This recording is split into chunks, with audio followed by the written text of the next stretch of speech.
I had a video that I was going to post, and when I was on Planet Side 2, I was talking about this, and I get the feeling that the Lord doesn't want me to even talk about my resolution for this problem, but I'll give you the gist of what it was, and that was, and really just the point of it, rather than what it was I was planning to do with it.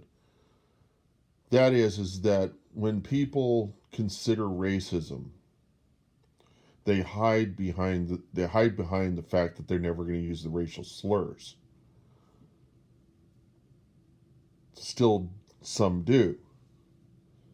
But what's worse is whenever you stereotype, you refer to an entire group of people as all being like each other, all being having an attribute. Like in the past, people would say that black people sung like birds, like in the movie Blazing Saddles, you know, and they even used the N word in that movie, which is wrong. That's wrong to use the racial slurs and to refer to somebody with a racial slur. The problem is that they think that's all there is to not being racist. No, racism is identifying a group of people as being a certain way, saying all black that black people are more susceptible, black people are more going to commit crimes than white people. Even if there was statistics proving it, it's still not good to do that, and that is racism. And you know, and when the black people are saying Black Lives Matter, what they're really saying is that there is there is racism still systemic in our culture, and people need to recognize this. And all you have to do is look at the prison population. If it seems that there are a lot more black people in the prison system, that doesn't mean that black people cause more crime. That means that there's something wrong with the police officers, the way they they identify criminals, or it's like, what I can only imagine is that when people demand that criminals be found, the policemen are out there to look for the criminals. And I guess the idea is that they can't find the criminals. They're going to find somebody they can blame it on that looks like a criminal, okay? And they might target black people, any black person, any group of black people. And I think from our culture being systemically racist, we've treated black people badly in the past, and it's had an effect. And we're just seeing the echo of that, if there is an echo. And so the thing is that avoiding using the words is not as big a problem as the action. So it's like, what you words actions speak louder than words. And so if you, in the same, but usually when people say that, it usually means if you say that you're going to do something, then you do it. Let your yes be yes, your no's be no's, like something out of the Bible. Um,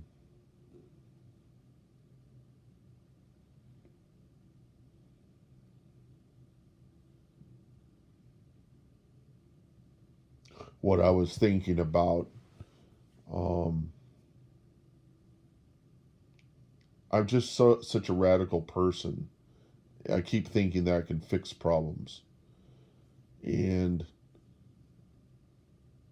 if you start to say some name or you use some sort of idea and people don't understand it because the language is not perfect, somebody's going to more likely to misunderstand you, or even if they were to pass on the idea to somebody else, they're going to misunderstand it. It's going to reverberate, it's going to echo around, but it's not going to be a perfect echo.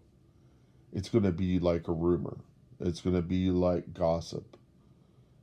And that's why gossip happens, is it's just the simple passing on of information from one person to another. Sometimes people spin it, sometimes it's just that they didn't hear it right.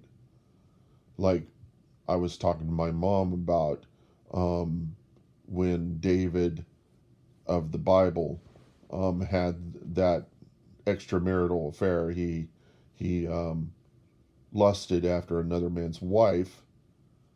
The first child that they had together died.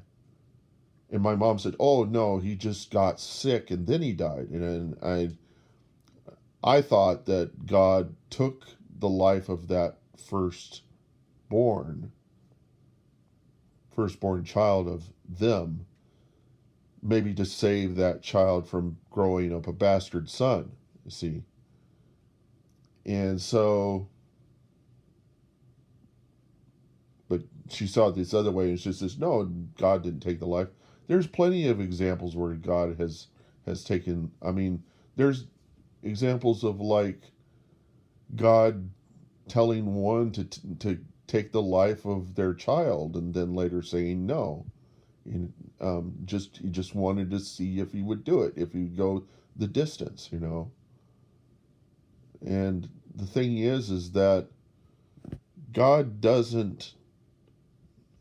I think the biggest problem we have in this world is that it seems to be somehow we think we have to make that sacrifices to God, or we have to do things, we have to fix other people.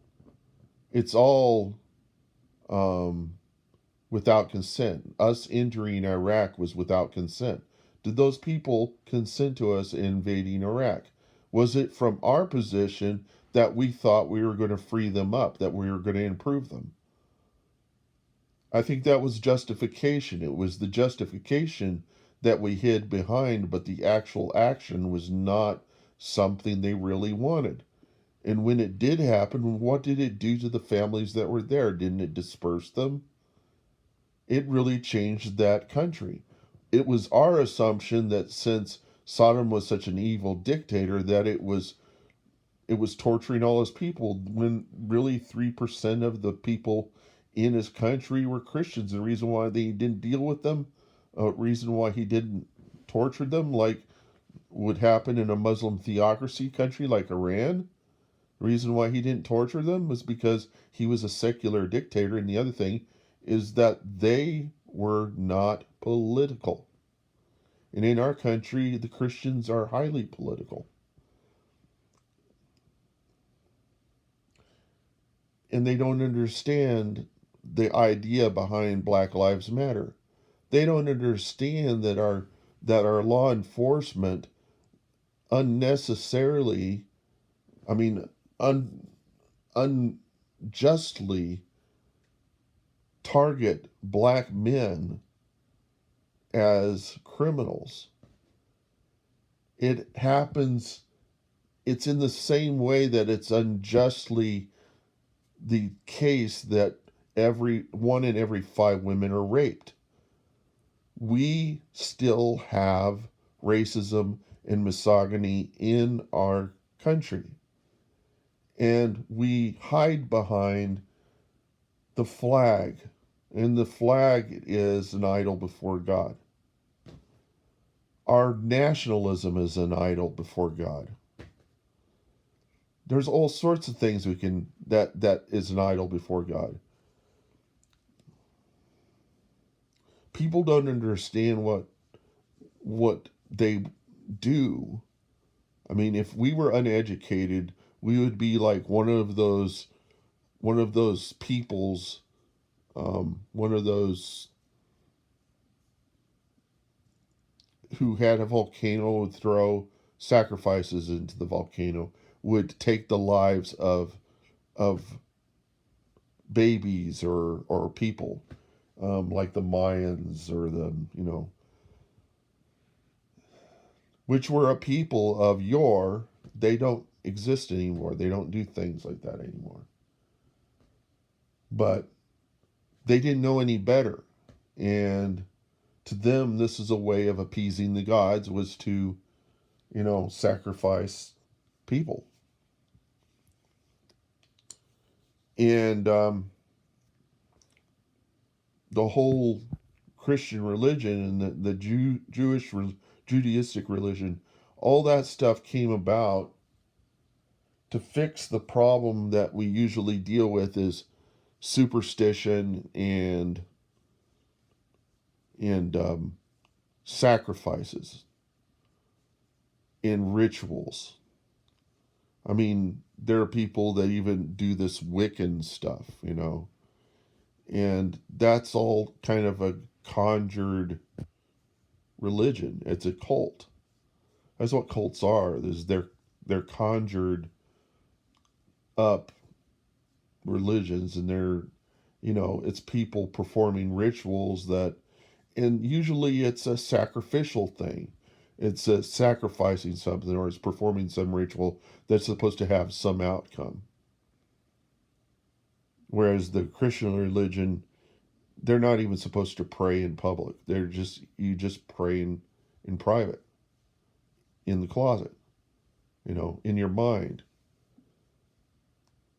I mean, what do you gain by yelling to the world, praise be to God? I mean, you can praise the Lord. You don't have to make vocal it. God doesn't demand that you make it vocal. You might make it in groups if you're in a group and praise God. But do you have to make it vocal to praise God? Do you have to make it vocal to pray? Does the prayer have to be long? No. You don't have to say it in groups. You don't have to say it in front of people. Because it's all vanity.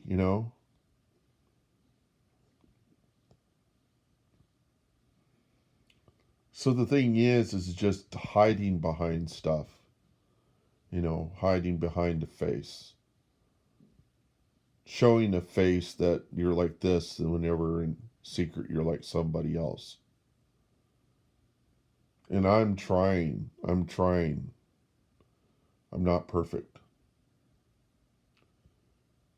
There are other things that could be seen as sinning or transgression, like whenever I talk about being addicted to porn. But this is a problem everybody's got. Just few people are going to talk about it. And what a lot of people are afraid of, which I'm not particularly afraid of, and that is that you won't get a job if you mention such stuff. I think there's a problem with people who hire people, holding them to being practically perfect whenever they can't possibly be perfect. If you have that kind of view of people when you hire them, you're probably losing something in just because you're focused on one little thing. That one little thing keeps you from hiring them. You won't give somebody, you've got a whole bunch of people to hire and you pick the most perfect one. What would God pick? The most perfect one? God would be able to see the hearts of all of them and could pick one, or they could say, this is not the right job for this person. It's the right job for this person over here. They sin a little more, but they've got the skills to do it. And that's what God would do. Would God? Now notice I say God and I don't say he. I assume that back in the time when Jesus was preaching, the culture did not respect women. So God is a unique being. Why would God have sexual organs? So what is the gender of God? Is God a he or a she? No, God is God. God is neither he nor she. God is God. I'm sure that Jesus used that God is the Father so that the culture would change, that everybody would become brother and sister rather than if my father was Christian, then he would literally be my brother, not my father. And so the idea was to eliminate these hierarchies that we have of families, you know, that it would be like a commune, that everybody would be at the same level as brothers and sisters rather than families of brothers and sisters and mothers. And you still are going to have your parents, but when you've got a family and you're all Christian, then everybody is brother or sister. Even people that are not in your physical family are the brother and sister. So that's the idea. The funny thing is, in the Catholicism, when you say sister, it assumes that you mean a nun. Or you say, yeah, so you say sister such and such, or brother such and such. No, everybody's brother and sister. Why do you have special garb for a nun, special garb for a priest, or you know, a reverend? You know, why should you revere a reverend? You know, you shouldn't revere a reverend. That's like putting an idol before God. Why do you revere the Pope? The Pope is your brother. The Pope isn't anything special. The Pope is just another person. But if you raise them um, to be greater than everybody, then you don't understand that the Pope is an idol. The flag's an idol. The nationalism is an idol. Um, and even things you own can be idols. Me playing Planet Side 2 all the time, but then again, there are people who watch football all the time. I know that's a cop out, but the difference is that I'd rather be in the game than just sitting and watching somebody else play. That's the difference between video gamers and people who watch pastime sports. Is there are people that'd rather be playing it, and then there are people that like watching it.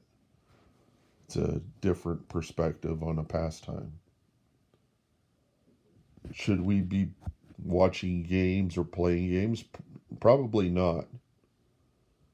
But it's a great stress reliever.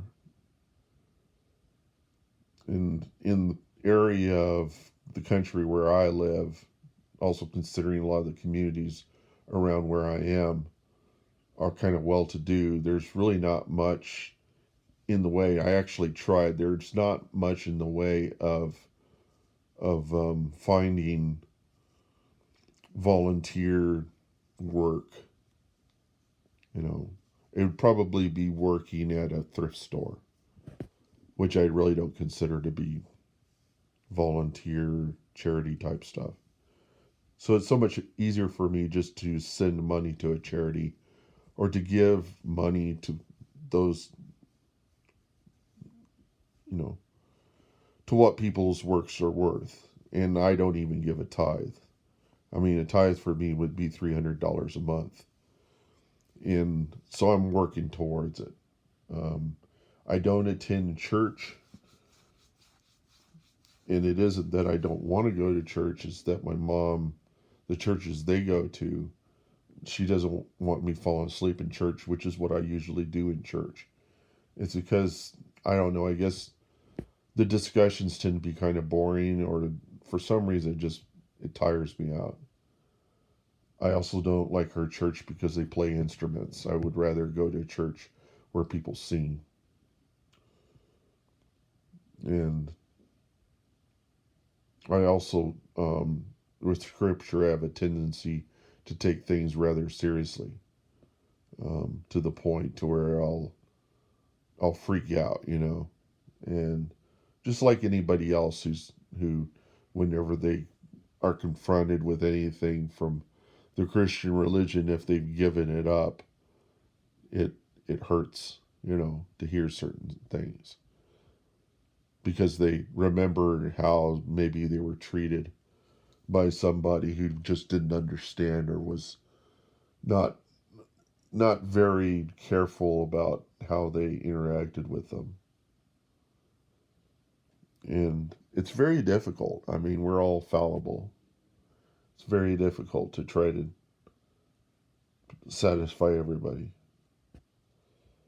because you're always going to make mistakes. And so a big part of it is to forgive. And even if the Catholics might be doing it wrong or consistently doing it wrong, they're still doing it right in a different way. It's just,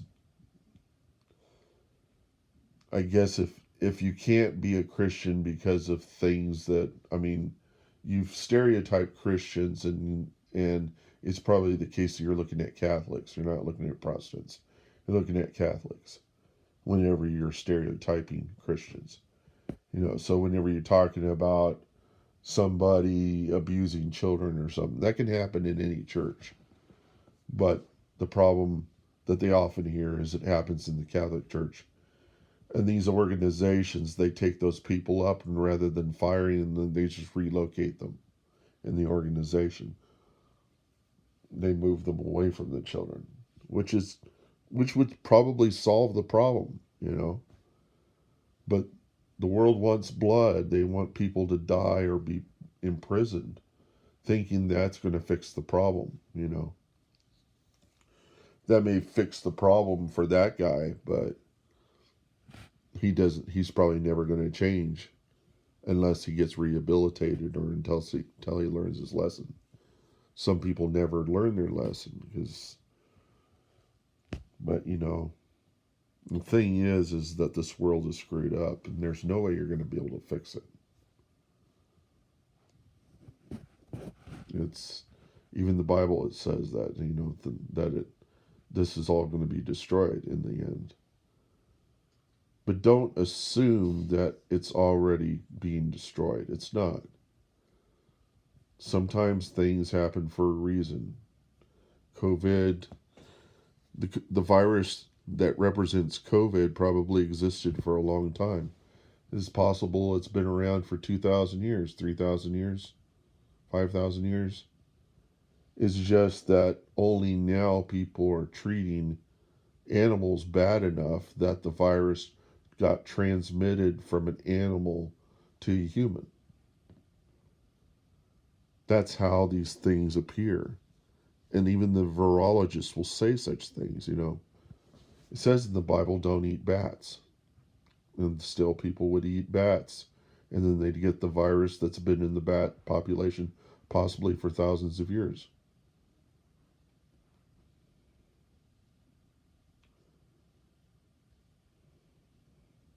And people think that evolution exists, and it doesn't.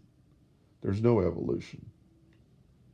Even Darwin's original theory of evolution, the example they used, was an evolution. The size of the bills of those birds changed according to the season. It would be it fluctuated, and it didn't fluctuate. It didn't change. They didn't evolve.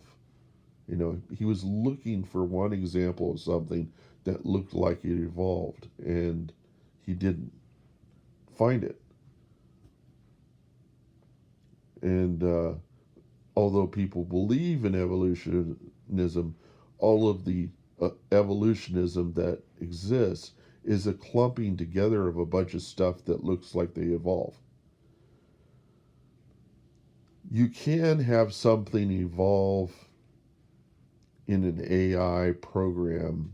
You can have it evolve or from an organism, not an organism, but the thing is that there's cross pollination, there's genetic modification, but that's not evolutionism. Evolutionism occurs from from the the from the organism evolving, not surviving. The organism shouldn't already exist. If it evolves, that means it changes to become a new organism. Has that ever happened? If it's never happened, then evolution doesn't exist. See? And they dig up the bones of old primates and stuff, but who's to say that those are related to us? And how long ago was that, you know? Could you fake those dates for the age of the bones?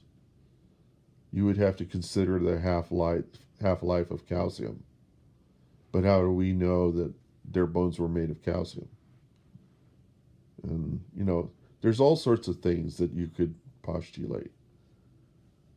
It's possible that the Earth is older than 10,000. Would it even matter? You know, would it disprove any of the things in the Bible? It would for some people, but good, if you had a creator, could a creator make everything instantly? Yeah.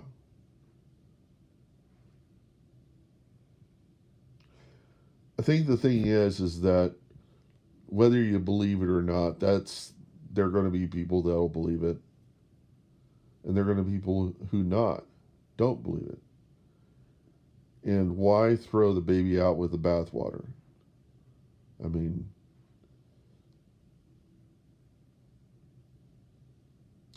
what would evolutionism do with the morality in our world? What would it do to people?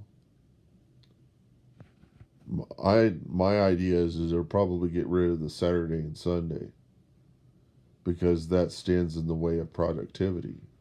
And it seems to me like evolutionism is all about productivity. It's all about using science to improve us, to make us better.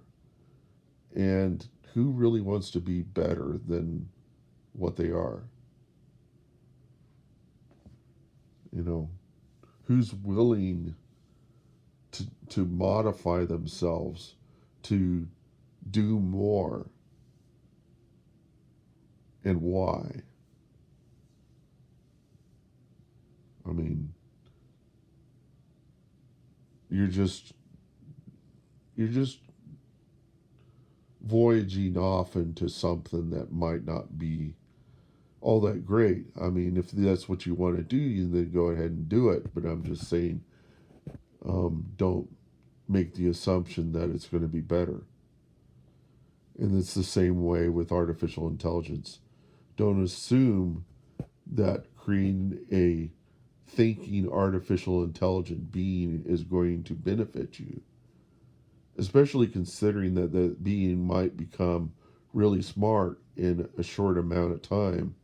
And what is going to be there to rear it and tell what is good and bad? Will it be able to determine what is good and bad?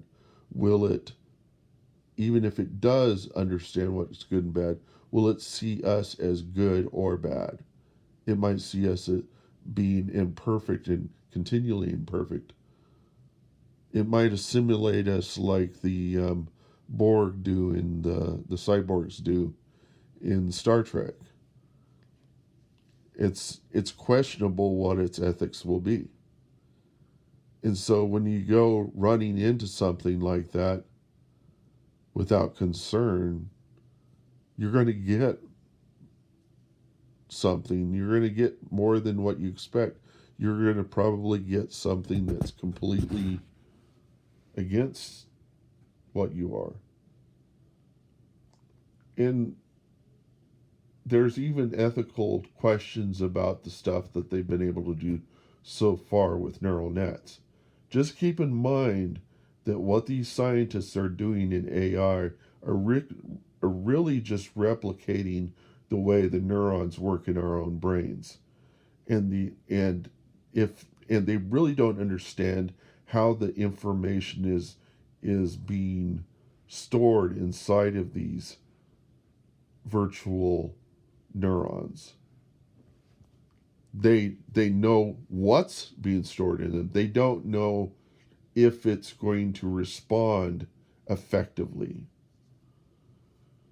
My brother said that one time they tried to use AI to recognize a wolf and in a picture, but it was a wolf in snow. And what they ended up with was they ended up with an AI that could recognize the snow behind the wolf, but it couldn't recognize the wolf. Couldn't identify the wolf and separate from the snow.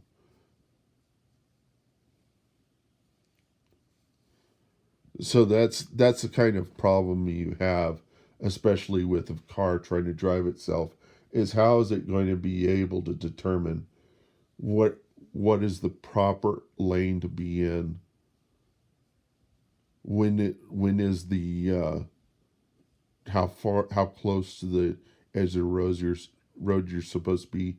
How can you identify if something is a piece of plastic or a person? I mean, it would make it very easy to sabotage such a computer if you were to put a dummy in the road. How would it be able to tell if it was human, if it was moving? But even a human that's not moving could be interpreted as a dummy.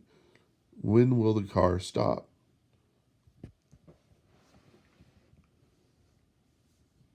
And people who are evolutionists hide behind the scientists, just like racists hide behind the words. They hide behind the scientists and think, that they're not involved in a religion whenever they really are. They've created their own religion, and the scientists are seen as the gods of their religion. When the scientists know, the good scientists know that they're fallible and not capable of being made into a trustworthy entity. And so the science, you can't believe in science the way you can believe in a creator. You can't expect that the science is going to be able to explain everything in the world.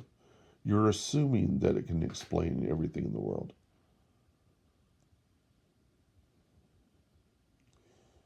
And how is it that you live? What is it going to make you happy? How is it going to make you happy? How is it going to be able to tell you how others behave? How is it going to give you examples of good behavior or bad behavior? How are you going to be able to tell whenever you're on the wrong end of things? What kind of morality is there in evolutionism? What kind of morality is there in humanism? And just pretending like you don't know any of this stuff isn't really going to help you any better. It's better to kind of know something than to not know anything at all.